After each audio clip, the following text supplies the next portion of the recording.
book came out of a talk I actually gave, or at least it's seeded in my mind, because of a talk that I actually gave at the Federal Reserve.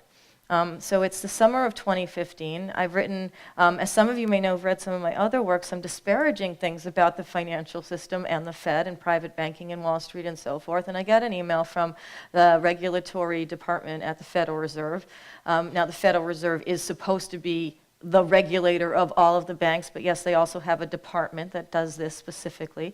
And they say, do you want to come and talk? They have these annual conferences for 3 days that are just the internal people from the Federal Reserve, the IMF, and the World Bank. So they're not sort of public media things. They're not really handshaky photo op things. They're sort of internal. They take place at the Fed, and supposedly they address the topics that are of concern at that time. So the topic of concern at that time, or at least the one for my segment of the 3 days, was why isn't Wall Street helping Main Street? And so after I asked them if they really meant to have me there, as opposed to someone who actually supported Wall Street. They said, yes, we want you there, we want to hear your opinion. So I go to Washington, and I speak after Janet Yellen, who's the former chair of the Federal Reserve, spoke and addressed everyone. And this is all internal. It's all central bankers from around the world. And she speaks to the room full of them and says, we're at a position now where things are fine, the banking system is healthy, everything's all good, all these policies have worked. And I'm looking around the room, I'm sitting kind of at the side, she's in the front, I'm waiting to talk. And there's this feeling of, we don't quite feel we're on the same page as you, Janet Yellen, from some of the central bankers in the room. And they tended to be the central bankers, as I found out, from the smaller central banks around the world that aren't sort of controlling or influencing or depositing into the financial system lots and lots of money. They're sort of on the sidelines having to sort of deal with the ramifications. But anyway, she says everything's fine. Then a couple people get up from the Treasury Department, and they're even more enthusiastic about how great all of the last 8 years have been. There's been more regulations, everything's fine, banks are good, economy's healthy, we've got this. And then this cardinal talks. He had just been at the Vatican, and he comes and he doesn't talk about monetary policy or finance or anything like that. He just looks at the room full of bankers, kind of addresses the more senior ones, and he says, do you remember the thing about helping the poor? And again, sort of uncomfortability in the room. And I stand up and I say, look, the question you have for me for this conversation right now today is, why isn't Wall Street helping Main Street?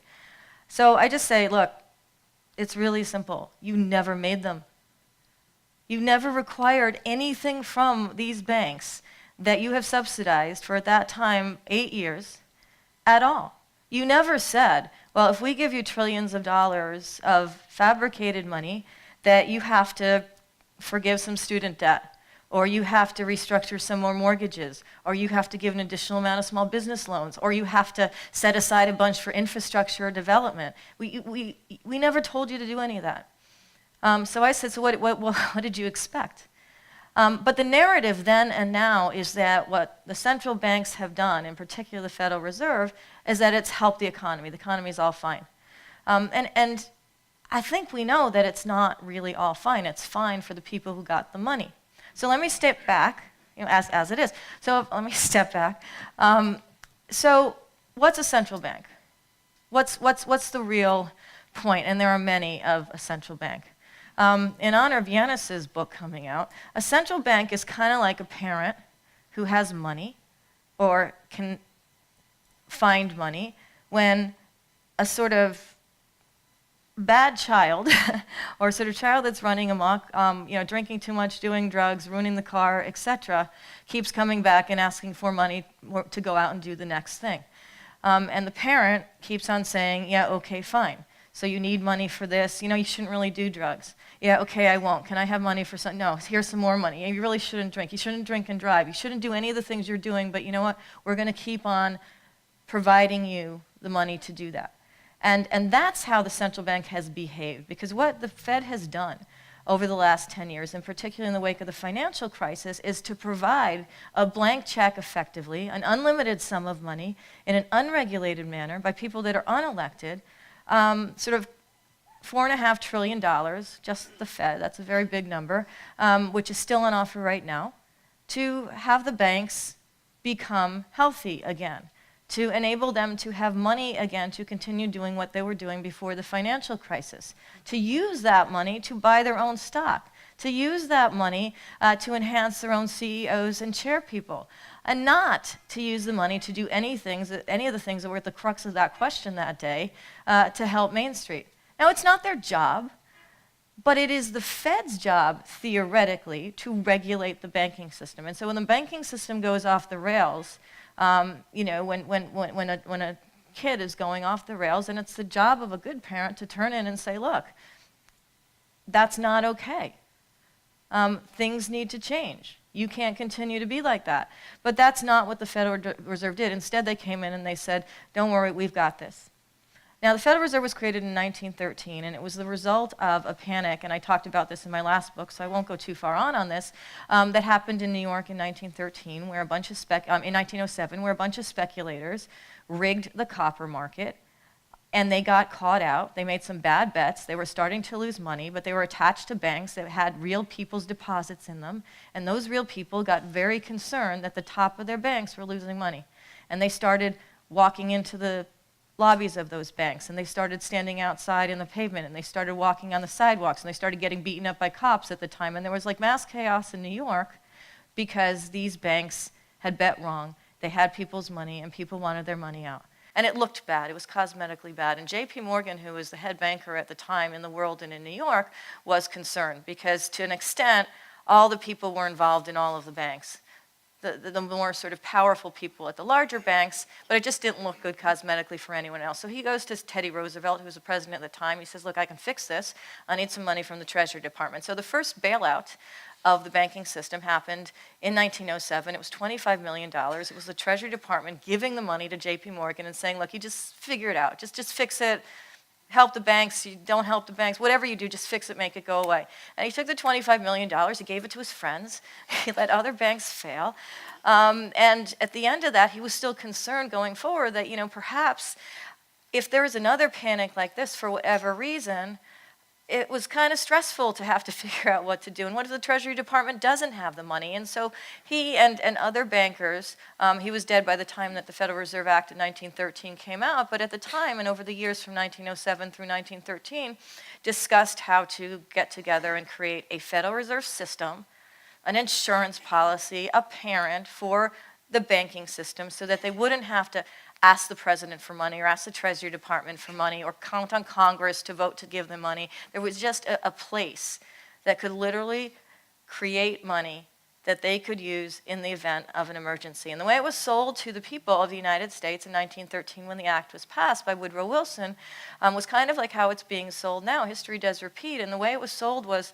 if the Federal Reserve exists, and there's a problem on Wall Street, and money needs to go out to the farmers in the middle of the country or the people building up the western part of the country, and it's not flowing west, which is kind of how a lot of that money was going.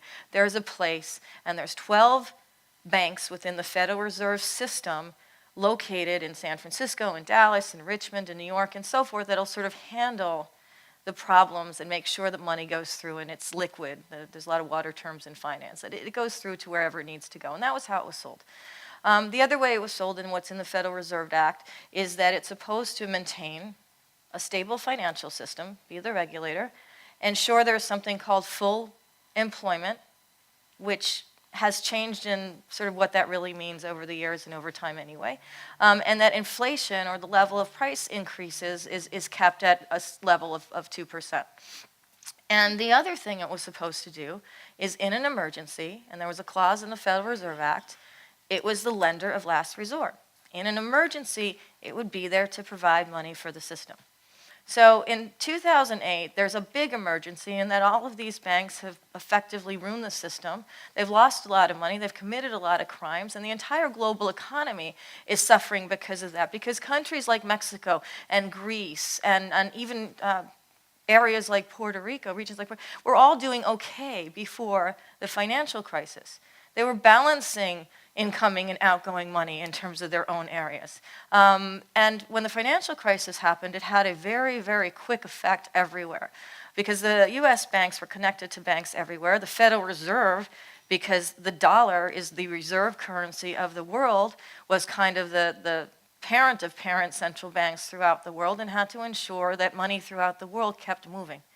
And so where collusion comes into play, and it's not about Russia, it's not about Mueller, but it's about the fact that the crisis was actually so much bigger than it even appeared at the time, that it required the major other central banks in the world to work together to ensure there was enough money in an emergency for the financial system to continue to operate and for it not to close its doors, for ATMs not to stop giving money to depositors, and all the reasons that were sort of given to the world as to why it was necessary for all this money to be fabricated and given to the financial system. And so the European Central Bank, which is the head central bank of the European Union, the Bank of Japan in Japan, to a lesser extent, the Bank of England in the UK, and basically the G7 central banks, all kind of worked on this same policy, and they're all sort of like taking direction from the Federal Reserve. Because the other thing the Federal Reserve didn't want to have happen, and US major banks didn't want to have happen, is for money to leave the US.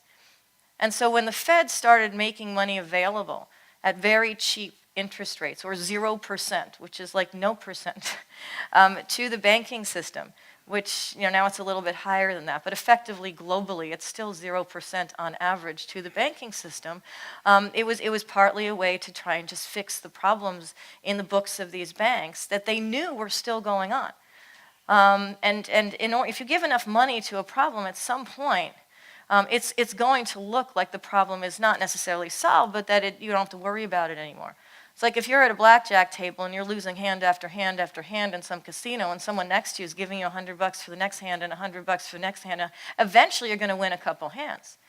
And if you're given enough money, you can play at enough tables that at some point you're winning somewhere. And that was one of the points of what the Federal Reserve did in a policy that had never been, to the extent it currently exists, and to the extent it has grown over the years, been so much of a subsidy for these banks. So when I talk about trillions of dollars here and here, it's kind of, they're unimaginable, they're big numbers. But if you think about it like this, the amount of money, the trillions of dollars that have been manufactured to help the banking system in an emergency situation that has now apparently gone on for a 10-year emergency, that's a really long emergency, or that's a really unhealthy financial system, is about $21 trillion. Now, today. Now, it's been more and less and stuff over the 10 years, but currently, that's what's been fabricated and is still like on offer to subsidize the financial system. Now, that is about the size of the GDP of all the goods and services of the United States. That's basically like saying there's two United States out there. There's one that's kind of here, and then there's one that's subsidizing the financial system. And when the Fed has these meetings and these central bankers get together, like in the slides there, and all these places around the world as they do, in Davos, Switzerland, and in Jackson Hole, Wyoming, and all the places they get together to discuss whatever the problem of that year happens to be and however it is they're going to solve it. The net result over the last 10 years is whatever they're talking about. There's a credit crisis in 2012 in Europe. There's problems with Greece in 2011. There's issues with China in 2016. Whatever it might be, they get together, and the solution to it all is we need to continue, to the euphemism is print more money. They're not really printing money. It's more sophisticated. They're electronically providing money. And they're not requiring anything in exchange for it, and they're not asking for it back. So it's like you go to your ATM machine, and you think you have a balance of $100, and all of a sudden you have a balance of like $1 million. Right? That would be nice. It would be nice if that happened. I mean, if you took, trillions of dollars and you divided it out, not even necessarily per person, but, per things that could be useful to growing the real economy, that's a healthy sum. And what happens in finance, what happens in banking, is if there's a certain amount of money available, it allows for other things to happen as sort of byproducts of just existing. And so if there's $21 trillion of money available that has gone into buying bad mortgage assets from the US banks, or buying certain very selected corporations bonds in the European Union, or stocks in Japan. All of these things are choices that these central banks make as to who to help, and then the other side of that is who they're not helping. And so the result of having all this money go into certain pockets of countries and certain pockets of financial assets is that there's a greater inequality that comes from just that fact. So while regular people aren't getting interest on their deposits, these banks are getting cheap money with which to buy their own stock.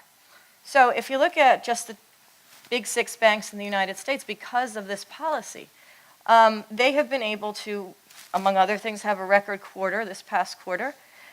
They also saved an extra $3.6 billion collectively because of the tax cuts they needed so badly. They have increased all of the pay for their CEOs substantially. And they have not really raised the interest rates on people's savings accounts. In fact, a regular person who's, let's say, has $1,000 of a deposit at a bank like JP Morgan Chase or Wells Fargo or Bank of America or Citigroup is probably paying about $20 a month for the honor of keeping their money with these banks, for which they're receiving close to nothing in interest, which means they're paying 24% interest to banks to keep their money. Now, banks are paying almost nothing on interest to receive much more money than that from the Federal Reserve. So when they go and they buy their own stock, and that looks good for their shareholders, they have an option to not buy their own stock and to use it to basically give to their customers, to increase their, reduce their fees, increase their deposits, restructure some of their loans, whatever could be done if this was for a totally different system, or if the Fed made them do what was the problem behind that question. If they made Wall Street help Main Street. And when I say Wall Street, I mean collectively banks throughout the world. It just so happens that the Wall Street banks were the sort of miscreants at the mouth of the financial crisis, and they continue to do what they've been doing since then, just from now a higher height and with more subsidies. And as I said before, that has ramifications throughout the world. I'm going to go very quickly because throughout the world now, because I wrote collusion out in the world. I traveled to different regions, and I specifically picked those regions because they represented different results of this particular policy. They were either collusive with the policy, they tried to be and couldn't, they had political problems because they tried to be and couldn't, and smaller countries had to deal with helping their own economies and a policy that worked for them internally, but then there was flack from the US and so forth, and so they just represent different things. Mexico was the first place I went to. I spent a lot of time there. These are not the first times I went to any of these places, but to sort of dig into this. And I had a breakfast in Monterrey, Mexico, which is the 3rd largest, it's sort of in the industrial city in Mexico, one morning soon after the Janet Yellen experience in Washington. And I was sitting next to a former senior member of the Central Bank of Mexico who had left in 2008. He actually left as the crisis was beginning. And most countries didn't think the crisis was going to become the crisis. And I have a lot of this documentation in the book. Most of them thought this is a blip, this is bad, but we're going to weather this. We have nothing to do with these banks. This is not us. But then, of course, as the banks started hurting the economy and money started getting put into different places, it started to creep into all of these other countries that have relationships with the US that had to deal with the fallout of basically a recession or a depression here. And so he said that at the time they were talking, they were looking at sort of Washington and hoping that they would pick a different direction from what they did. So instead of providing money and sort of a reward for all the bad things banks had done, sort of maybe beat them back, do something to them, regulate them, make it sort of better for the future. And they actually, some of the individuals, I have a whole character list in the book because it's hard to keep track of all these people. They float around from country to country. There's a lot of names in the book, so there's a little glossary of names. But this one person I thought was very critical to the meaning of the giving money in the face of a crisis, Guillermo Ortiz, who was the head of the Central Bank of Mexico when the crisis hit. And he went up to Washington and he said to Ben Bernanke, who was the chair of the Fed at the time, look, if you are going to do what I think you're going to do, then that's going to ultimately decrease confidence in the system, not increase it for the regular people, and that's going to ultimately, come back to haunt you. And Ben Bernanke, of course, completely ignored him, did not even mention him in his memoirs. I had to actually buy the memoirs to make sure the electronic copy I had that did not mention this guy's name or any of the central bankers that warned that there could be ultimate problems from this particular policy in the very beginning. were completely ignored. So Ortiz actually winds up not being reappointed to run the Central Bank of Mexico in the next time he's up for that position, because he was openly critical of what the U.S. was doing. He did go on the circuit. He is still involved in sort of the he actually is an advisor now to the Dallas Fed. So these people do sort of recycle, but he did try to warn as to what would happen. And the second head of the Central Bank of Mexico, Agustin Carstens, started out saying, and that's why he got the position, I agree with Ben Bernanke. He became sort of a public mouthpiece down south for Bernanke. And at some point he realized this was going to be bad for Mexico.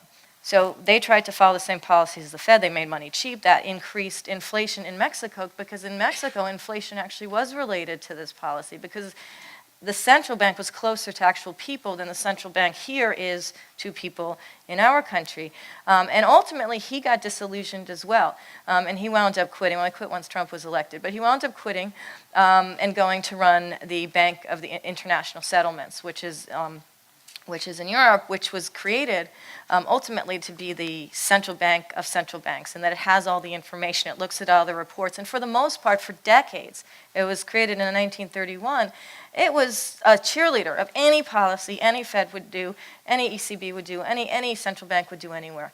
But even it became critical, and its reports now have gone from being very comforting to being very critical of a policy that's basically dumped a lot of money into the market, required nothing from it, dumped a lot of money into the stock market, been that sort of fuel for very risky policies without any sort of request to restructure. And now there is this shift in the world, and this is actually the positive part of the book, of countries like Mexico, of countries actually even like China, who've actually questioned this policy of the United States and are trying to develop alternatives where if money is being fabricated, it's at least being fabricated for real growth and real infrastructure and real development and real people and real bridges and real trains and so forth, which ours is not.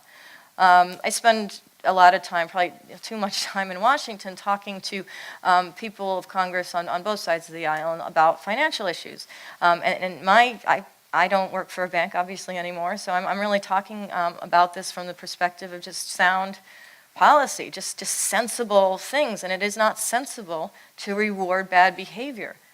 It's not a good economic policy ultimately, and that's what we're really dealing with over the last 10 years. And the fact that it also creates inequality and it reduces the amount of savings people get and reduces what pension funds can be worth in the future, and then all this blame gets stirred up at the sort of bottom of the economy. And that's kind of going back to the video. So you blame the immigrants, blame terrorists, blame workers, blame those lazy people in Greece who weren't working hard enough to maintain a balanced budget there. Just outwardly shove the blame where there has been this massive trickle-down narrative policy that is not being pushed by the Republicans or the conservatives or whatever, any political party. It's being manufactured by central banks.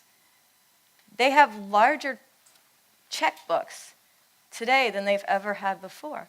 And they work together to basically promote that. So in Europe, where I went all over as well, there was a real choice to not help Greece, obviously, and there was a power choice in that. But it works even worse. It looks even more foul when the European Central Bank actually has surpassed the Federal Reserve in terms of fabricating money over the last 10 years. So Federal Reserve's at $4.5 trillion. European Central Bank is somewhere between $5 and $5.5 trillion. And they choose every day where they look at the money that they're continuing to manufacture, 30 billion to 60 billion euros a month. They choose where that goes. And they choose not to put it into Greece. And they choose not to put it into small corporations in, say, Portugal or Italy. They choose to put it into Germany. They choose to put it in Belgium. They choose to put it where they want to. But it's not like this is money that has been earned. This is money that they make up. And the thing that just really gets me about all of this work and just all of, so going all around the world, it's a very dour subject. It's really hard to make it light. It's not light. But what it is it's just so frustrating. It'd be one thing if there wasn't an avenue to create money when money was needed in an emergency situation. But not only is this avenue been sort of rejiggered to be so generous, to so subsidize the financial system, it just makes all the problems that it creates that much worse. Because that choice happens every day. It's a choice. The Federal Reserve is sitting on $4.5 trillion of subsidies that it provided the banking system, including $1.5 trillion worth of mortgages, $2.5 or more trillion of U.S. Treasuries. It has bought and given money to the banking system in return for buying those assets cheaply. And that debt's not getting used anywhere. The Treasury bonds aren't getting used anywhere. We're supposed to borrow money to do things. That's not what's happening. It's sitting on the Fed's books. The mortgages that were still toxic 10 years ago, some of those assets are still sitting on the Fed's books. And corporations that are failing in Europe and companies that are not doing as well in Japan, there is money for that. But there's not money for sort of the basic foundation of the economy. And that's where this is just such a crime. So some people ask why I picked the word collusion, and I'll finish with that and open it to you for questions. But collusion, according to Google, I was actually at Google today. I found out that at Google, they have like an arts and crafts sort of woodworking area. So it's like in between working, you can go and make things. Which I actually thought that was cool. But anyway, so on Google, if you look at different definitions for collusion, it's basically talks about a secret or elite sort of group of people that are committing fraud or criminal behavior or whatever. And one of the words is also deceit. So I look at it like this is an elite group of people.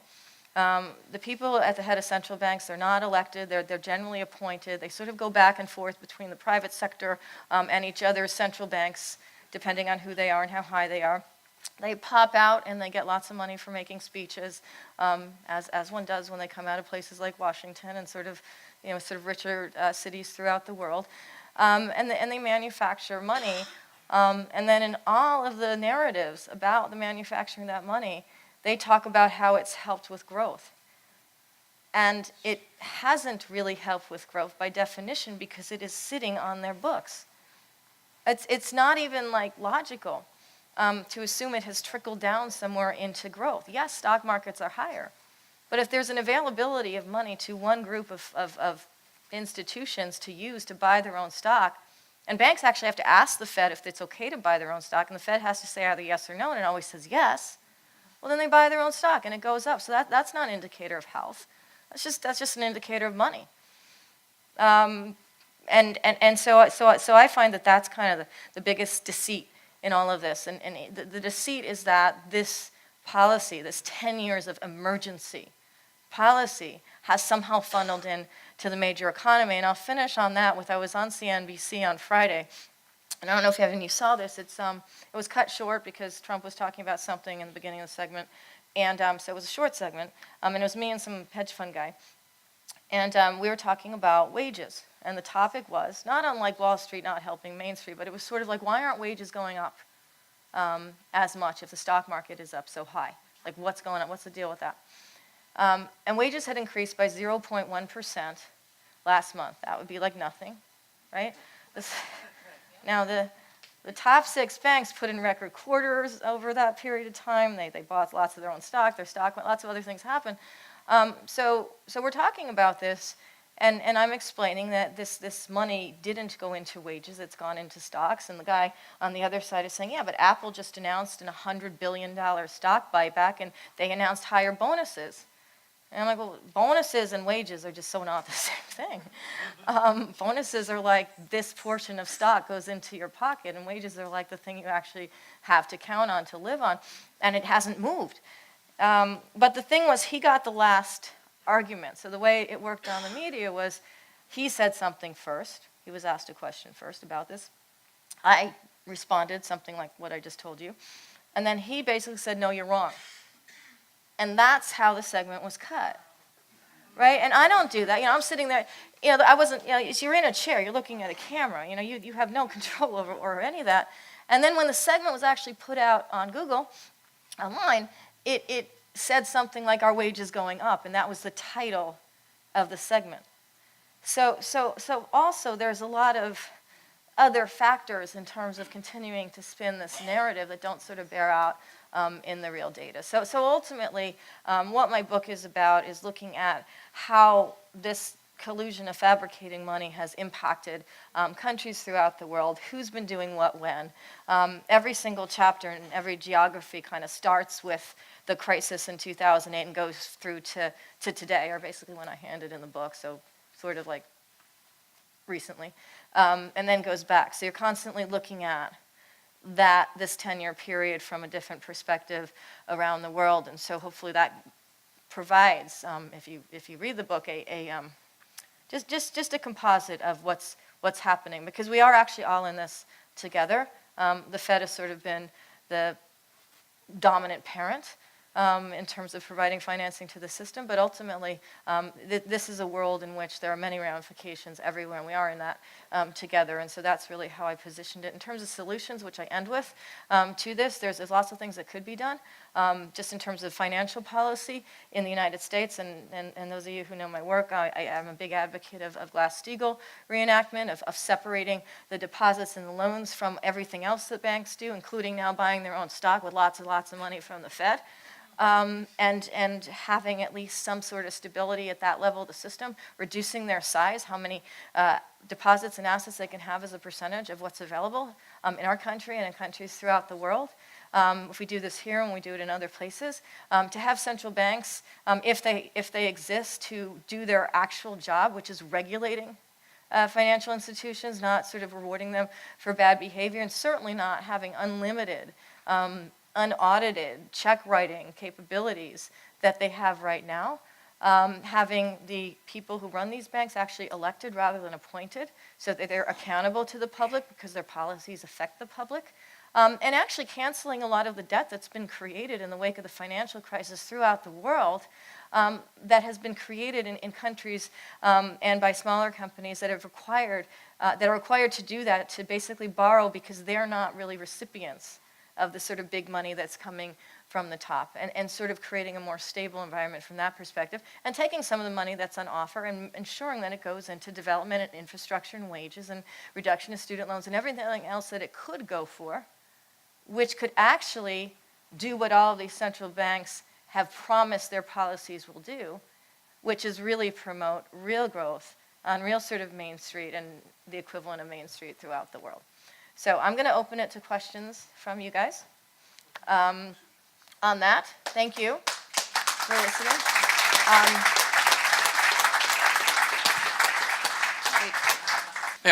My name is Dick Burkhardt, and I've been a critic of economics for a long time. And recently I've been reading about modern monetary theory. You know, Warren Mosler and Randall Wray, and in England, Mary Mellor. And they see a real positive opportunity, if you can print money, so to speak, to actually not send it off to Wall Street, but to have, for the federal government, to have a full employment policy where they could be the employer of last resort. And do you think there's any hope or any strategy where we could get to something like that, sort of totally transform what the Fed is actually dedicated to? Well, I think there's always hope, and I do agree with that strategy. I mean, the idea is that if the Fed wasn't able to create all of this money, and other central banks weren't able to create all of this money because they just can, but did it for a purpose that actually helps more people, or funds more jobs, or funds more equality, I think that would be a really good use of that money.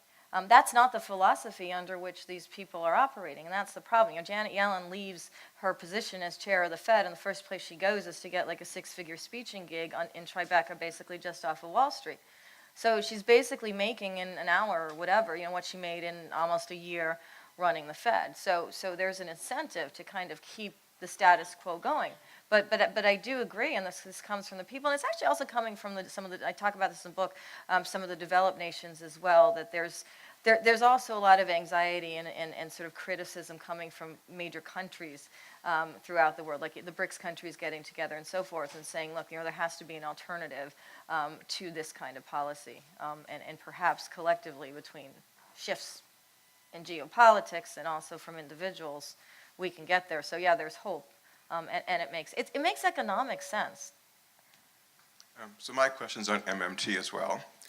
Stephanie Kelton was Bernie Sanders' chief economic advisor, and she's a big MMT person, along with Michael Hudson and Randy Wray. Mm-hmm. And she's There's a talk now about going for guaranteed full employment, and the money could be printed, it would not be borrowed, it would not be inflationary, and you could eliminate unemployment and also address healthcare, green economy. With Bernie's proposal out right now for full employment, the question people are asking is how to pay for it, and there's not a public understanding of MMT and that is a way to finance it. Is that a role for people like yourself and other economists maybe to get the public to know that this option, which is current, Right. is actually much more feasible than people think? Yeah, I agree with that, and I've actually, some of the same people I've talked to on the Hill about Glass-Steagall, and including working with various people on both sides of the aisle, is to do an infrastructure kind of situation, or not, a program, sets of programs where you take the debt that's already there. So you take the money that's already printed, and you start with that. You take the electronic digits that have already been added, and you say, look, the Fed has $4.5 trillion of subsidies right now. You cut off $1 trillion. You cut off $1.5 trillion, and that becomes the base, the collateral, because most of it's government guaranteed, some of it's junky mortgages. You take the good parts, and that becomes the base for using money for those other programs, for helping to. So you're not. The cool thing about it is because there's been such an inflated amount of money created already, that idea can actually start with literally diverting it.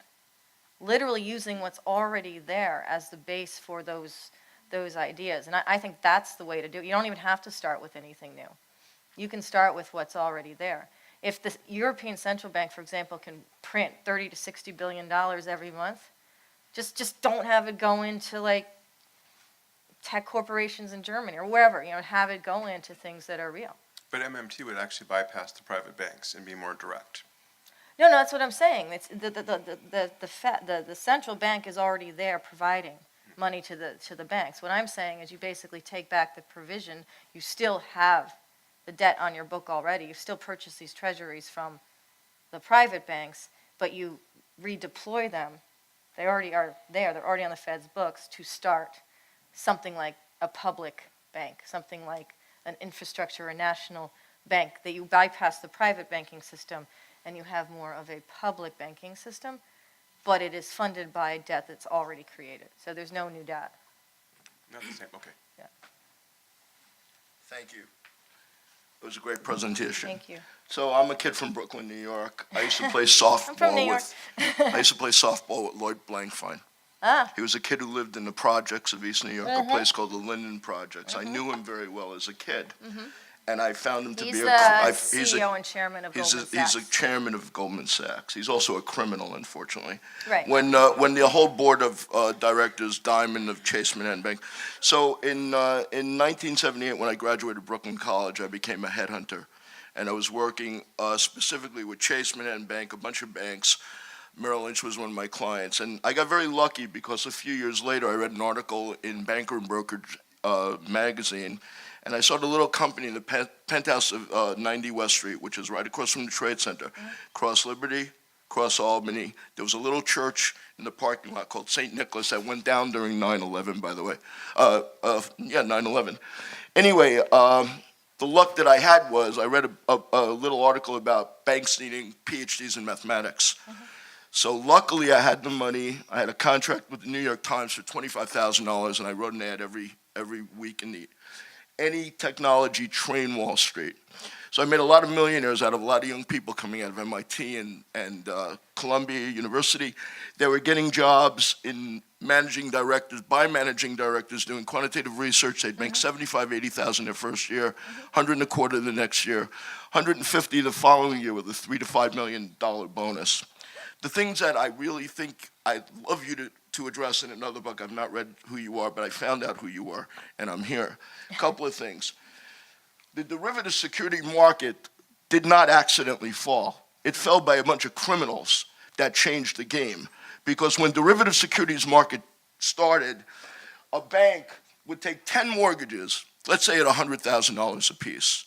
They would get, let's say, 20% down on that. So they'd have $200,000, right? And it was AAA mortgage. So a guy who took a mortgage out, I'll leave in a second, I'm sorry, but would take a mortgage out, and they were guaranteed to pay that 15 or 20 years. Then they started goofing around with the tranches, right? So it's not really the central bank, I don't believe, I believe it's the criminals on the street that have never been accountable Well, for the crimes. That's all I have to say. I'm on the just saying, same I'd like you page to as you. address that. Yes. Well, so you know, one of my books did address that. It was called "It Takes a Pillage." Okay, I love the And you title of have that. to- I love the title Yes, of that. and that book actually goes into a lot of what you're talking about, which Right. is sort of all the criminal manufacturing and remanufacturing of really creating fake securities and sort of selling them as real. But what the central banks have done, and where this book actually follows from that. Right. And certainly, those people committed crimes, they paid hundreds of billions What of about dollars Guyton for who those paid crimes. $1 on $1? You know what I'm saying? Exactly. Yeah. That what's happened since then, which is why this period actually is almost more scary, is there's these other entities, the central banks that have come in and validated all of that have basically created a whole new pool of money to subsidize the institutions that committed these crimes and sort of lied to investors and faked the integrity of their securities, and in many cases copped to felonies. J.P. Morgan, as an institution, settled on a felony charge of rigging one of the rates that actually determines the cost of money, called LIBOR, separate other longer conversation. Right. So the central banks, though, the piece that they play is that they validate, they Right. subsidize, and they're continuing to subsidize. I was and that's happy why what you they said need to about be the examined. Glass-Steagall, because a lot of people probably Right. don't know what that is. Right, And so that we can- was, so my biggest client was MetLife. Right. They had $136 billion in assets. They said to me, it's going to change, they're going to need PhDs, and I was Right. very fortunate to be Right. in that So game. you were Anyway, at the thank right you so time. much. You're you know. welcome. Thank you for your remarks. Hello, Ron Paul and others have tried to pass a audit the Fed bill. Right. Yes. Do you think if there was a true audit of the Fed and the populace saw where all the trillions were going, that it might end the Fed? And would that be a good thing? I think that actually Ron Paul and Bernie Sanders got together in a few years after the financial crisis to talk about the idea of auditing the Fed. And so this idea came from sort of the left and the right. It basically came from different sides of Washington. And I was actually on the Federal Reserve Advisory Committee of Bernie Sanders at the time, and the conversations that we had with respect to how that should look together is that auditing the Fed, actually disclosing what the money was going and where it was going and what it was doing, would at least be a way to get the public involved with understanding this whole sort of murky concept. And that didn't really go anywhere in Washington because Why? yeah, for a lot of reasons, but one of the major reasons was that the Federal Reserve has really preserved the system. It's preserved the status quo. People from the Bush administration, the Obama administration, the Trump administration, the Clinton have all been engaged in some semblance of keeping the status quo, where there is that body here and other similar bodies throughout the world that's there to grease the wheels of a crisis, to provide money when money is needed. The difference now, and even since the audit the Fed conversations had been brought up and sort of ignored, is that the amount has just gone on steroids in terms of what's available. I think we do need to audit the Fed. The Fed thinks that just showing its books, it has reports every week, you can look at them, and they show, just no one really, you're doing other things. It's fair not to pay attention, but they actually show the balance of the Fed and how it's increased over the months, and you can go back through every week since the financial crisis and see it moving. And what you'll see is they're electronically creating money, which they call quantitative easing, which sounds so elegant and wonky, just has a straight line on top of where the stock market is going. They create more that day, the stock market goes up that day, they back off, it goes, you can really see the data. But you should be able to see where it specifically goes and what it does, and I do think that would be useful. But there's not much hope of that anytime soon, it sounds like. Not under this in particular Congress. Fed, unfortunately. I have a question, but first I'd like to say that I recognize that we don't use money nowadays. We haven't used money for quite a while, and we do have currency, that's correct. Money is currency as well, but there's other forms of currency, and the Federal Reserve note is a currency. And our money, the people's money was stripped away from us in the 30s and in the 70s, or in the 60s. And I was wondering, these people that would like to control our money system, they've been at it for centuries. And they finally was able to do it they kind of got a partnership with government because government helps to enforce what they put together in institution-wise, which is the Federal Reserve System and other central banks. And we don't use their form of currency, then we are penalized and the government will enforce it because we can't pay our taxes other than by use of their currency. Now, can you explain to us what the original intent of our founders when they set up the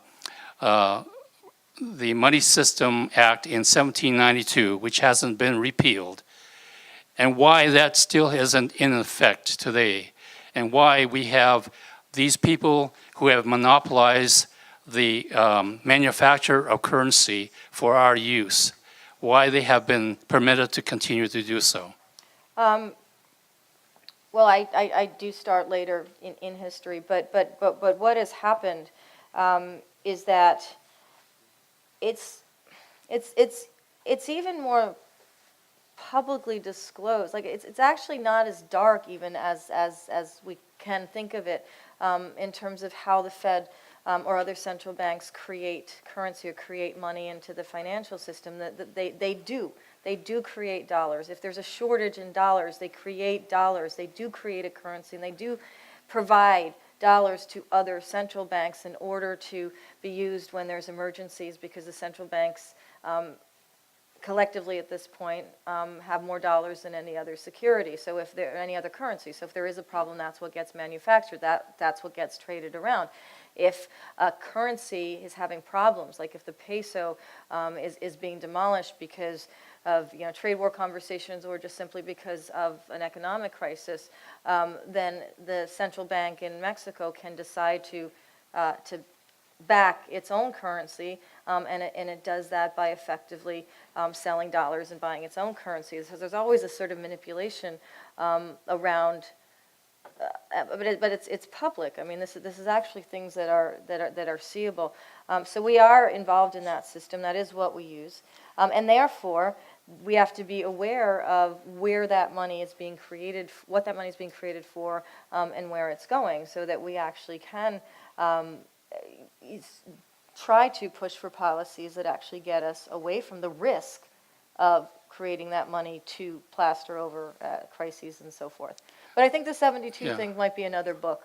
But so do you agree then that money should be managed? Jefferson warned us that if the banks and corporations were to institutionalize the creation of money, that we would have people in the future be homeless. And that's what's happening even today. There has certainly been, the more that fewer people control or use or accumulate wealth or money, the greater the inequality throughout the world. And so that's one of the things that I'm addressing here, and that I've addressed in other work with respect to banks, is that yes, they were not wrong. It is not wrong to say that if there's certain bodies that accumulate more of the wealth, that inequality is produced from that, and that ultimately does create more homeless, it creates more poverty, it creates less stability economically. So that is happening. And what we have to do is be aware of it and push for policies and ways to get around that and sort of bring equality back. Yeah, thank you. Hello, thank you. My name is Doug Underwood. On the home front here in Seattle, where we are probably the most booming economic city in the country, I wondered about a comment that George Orwell once made about how hard it is for us to see kind of what's at the end of our nose. Mm-hmm. And let me ask you just your thoughts, central bank related, how it relates to the crash. The reason that money is ostensibly being kept so low is that inflation is so low. Inflation in housing in Seattle last year was 12.6%, and I think it's been going on double digits since this recovery started. That has allowed money to flow into development, and the development here has been largely in condos and homes at highly unaffordable prices, has driven people out of the city, and yet continually our monetary policy is based on the argument that there is no inflation. Right. How does that tie in, and what is going on? Yeah. It is ridiculous, and I'm glad you bring that up. I've had a question like yours, not that yours is not originally put. But in all the places that I've been talking about this, why is inflation, official inflation, like, a sort of general way that inflation is computed, not going up? There's a lot of other factors. So there's a lot of inflation, though. There's inflation in real estate prices at the top. There's inflation in the stock market. There's inflation in the bond market. There's inflation in the cost of college. There's inflation in the cost of health care. There's inflation in rents. There's a lot of inflation going on. So it isn't like the money that's gone into the system hasn't produced inflation. It just hasn't produced inflation as it's calculated by the people that run the Fed.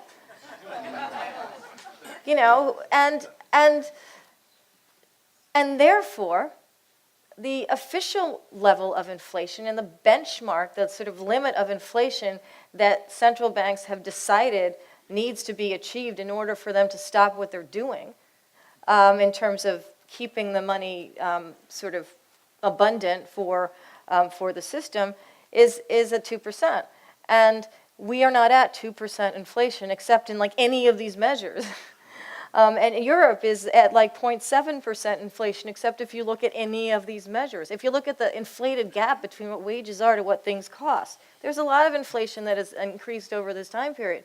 And this is another one of these frustrating things that drives me crazy, that central bankers are not connected to the actual real world. When they talk, they can like sit there and say, well, as Mario Draghi just did last week when he was talking about European central bank policy of continuing to buy bonds there because inflation is so low, or in Japan where inflation's just been low forever. But it's not like it's that low, because people in Japan, even though it looks low, and if you don't go to Japan, you think of it as it's really expensive to do anything in Japan.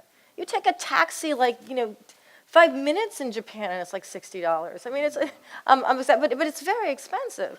Little teeny tiny hotel rooms are very, very expensive. Rents are very expensive. People are living with their parents forever. There is inflation of prices, just not as central banks choose to look at classical computations of inflation. That gives them the excuse to continue their policy. They're like, oh, it hasn't created inflation in 10 years, so we get to keep doing it. We should do it. We should do it because we need to have growth, and growth is measured by 2% inflation.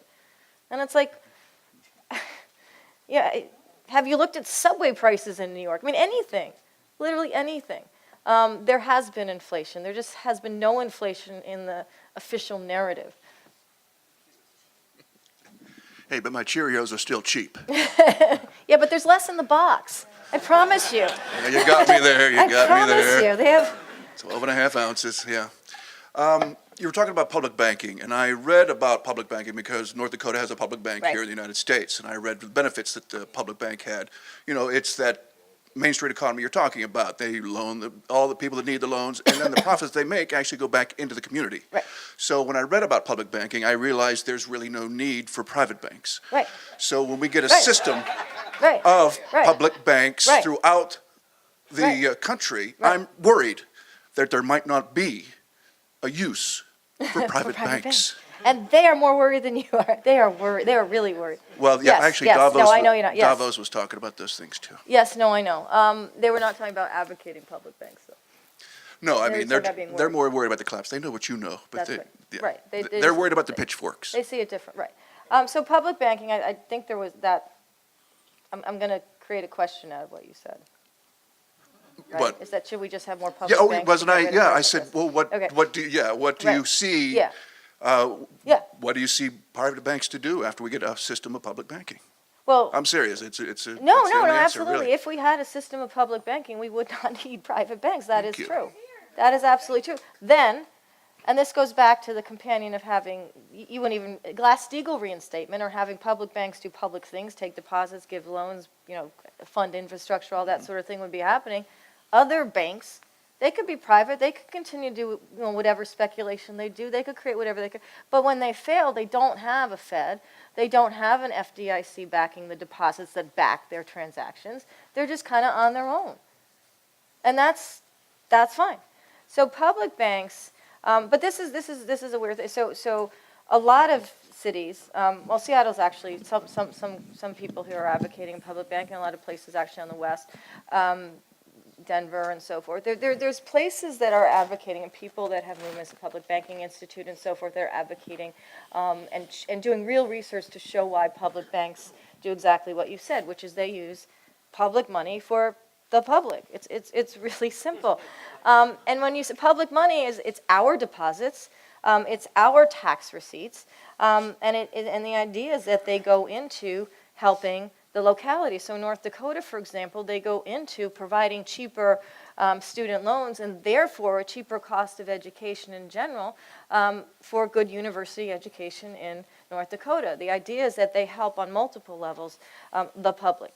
And if there's more of them doing that, yes. Now, that said, private banks really don't like that. And so there's a lot of lobbying against a few people that want public banks by these really big institutions saying that public banks wouldn't know what they were doing. As if, Wells Fargo, who just like routinely steals money from its customers, is somehow they know what they're doing. Yeah, Tim Sloan got a 37% raise last year because they bought their own stock.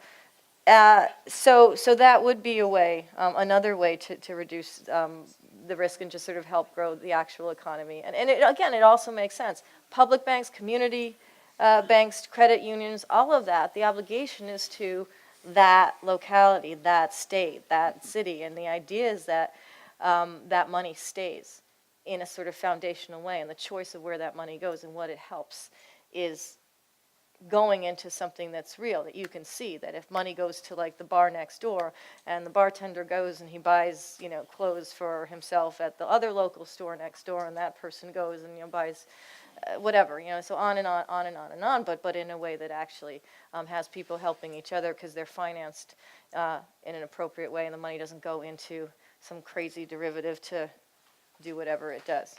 I Thank you. agree. I think the website is publicbankinginstitute.org. .org, yeah. Thank you.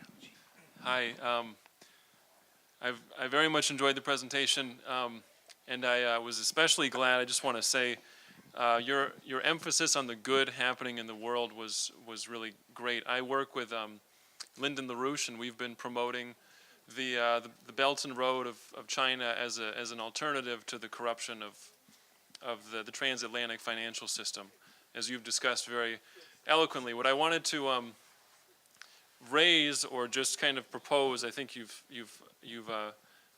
said more than I could ever say, but the idea of collusion struck me very nicely because you have this idea of central banks coming together away from the control of sovereign nation states to essentially run the world, to run governments, to run economies. And it's a subtle shift. It's almost like it's a mental shift where the assertion of sovereignty is that you have nation states taking back their economies and public credit and banking institutions from that system. And what I wanted to, hold on. So I want to ask her to comment on that idea because Okay. we have a wonderful opportunity now for the United States, China, other nations to come together around an actual new financial architecture, so to speak. So I think is this now working? Yeah, this is. So I think in general, as I talk about in the book, that the more that money is deployed into real development and real infrastructure and real workers and real wages, the more that economies anywhere, and also therefore if they work together, can thrive sort of at what I call in the book a foundational economic level, at the sort of brick and mortar of the world, of the hierarchy, of the countries, of just what citizens can receive from the fruits of real labor and real building and real development and long-term growth strategies. So to the extent that any country, and it is true, China is involved in a lot of funding for its choice for using its quantitative easing or its manufacturing of money has been longer-term development. And that is something that we can learn and redeploy. We've done it in the past. We did it here under Eisenhower's time. Money was used and deployed from both the federal budget as well as private, as well as individuals, as well as local banks to create a highway system and to basically produce jobs. And we had a time then where there was actual real growth. It wasn't speculative growth. And there wasn't this major dislocation between CEO pay and sort of regular people's pay. I mean, it was high compared to other countries, but nowhere near what it is today.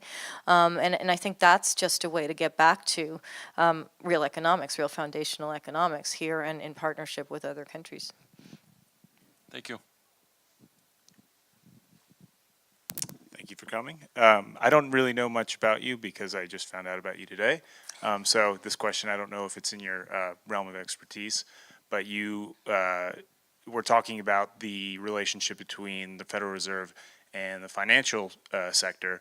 I was curious about the relationship between the Federal Reserve and the military-industrial complex and how the defense sector, how does that influence the decision-making and the policy-making of the Federal Reserve? And I'll sit down on that. It's a really good question. It would require a very long answer to get really into it. But just because I was bringing up Eisenhower before, and he had talked about the military-industrial complex and warning about there being sort of too much inbreeding there, and that could relate to instability. One of the things Eisenhower also talked about was connecting economics into that. And so at the time, in the wake of World War II, when the IMF and the World Bank and sort of the global central banking institutions were being created, the idea was that their funding, their money would go into developing the countries that were allied to them. And so just if you go back in history, I do this in my last book, in All the President's Bankers, but if you go back in history, you'll see that a lot of the development fund and a lot of the World Bank bonds were going towards building either infrastructure or funding certain infrastructure related to the military or whatever it was, your ports, et cetera, in areas that were allies of Europe, sort of the winners of the war in Europe and the United States. So there has been, for a while, for decades, a relationship between sort of that economic concept and the military-industrial complex through central banks. And to an extent, the fact that the dollar has been the reserve currency of central banking throughout the world. And the second currency, it's the euro now, but it had been the Deutschmark and the French franc sort of collectively before the euro was created in 1999. It did have the effect of proliferating the military industrial complex as well. And so when you're saving the dollar, when you're creating money to prop up the U.S. banking system and the U.S. banks, which have been an integral part of financing for the military as well, there is a strong connection. So it isn't necessarily, and it might be, some people at the Fed might realize that's a very strong connection, some might not even consider it because they're really focused on the sort of economic part and the Wall Street part and the saving the banks and creating stability part in their minds. But there's certainly a relationship between how many dollars are in the world and what part of our military they go to, and how having a lot allows our military to continue to be sort of over budgeted relative to the rest of the world. It's almost another book. Yeah. But it's a good question. How long will our currency be the currency of the world? That's another long question. There are people that think that because of this whole sort of situation and the instability and all of that, and then we had to, the Fed sort of supported our banks and sort of gave them rewards for being criminals, that's going to impact the dollar, and that's going to create all this sort of room for other countries and other currencies to create alliances with each other, to take out the dollar and so forth. To an extent, that is happening, but that is a very long-term process. It's not like tomorrow the dollar is going to collapse. The dollar has been weakening for the last few years, and the dollar has periods of weakening. Part of that is because other countries are developing relationships with each other. They're choosing to trade not in dollars, but in their own currencies back and forth. There's exchanges and sort of markets that are being developed every day to do that more and more. And that just, if you look at it as one pie, you're basically taking a piece out of the dollar part of the pie, and it is therefore shrinking.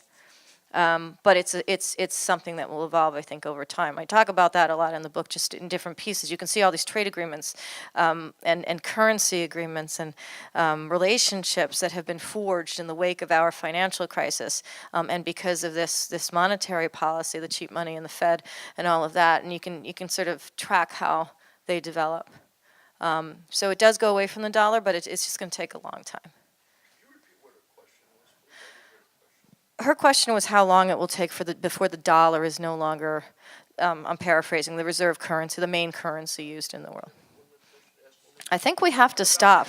But, yes, and oil is a part of it. Anyway, I would like...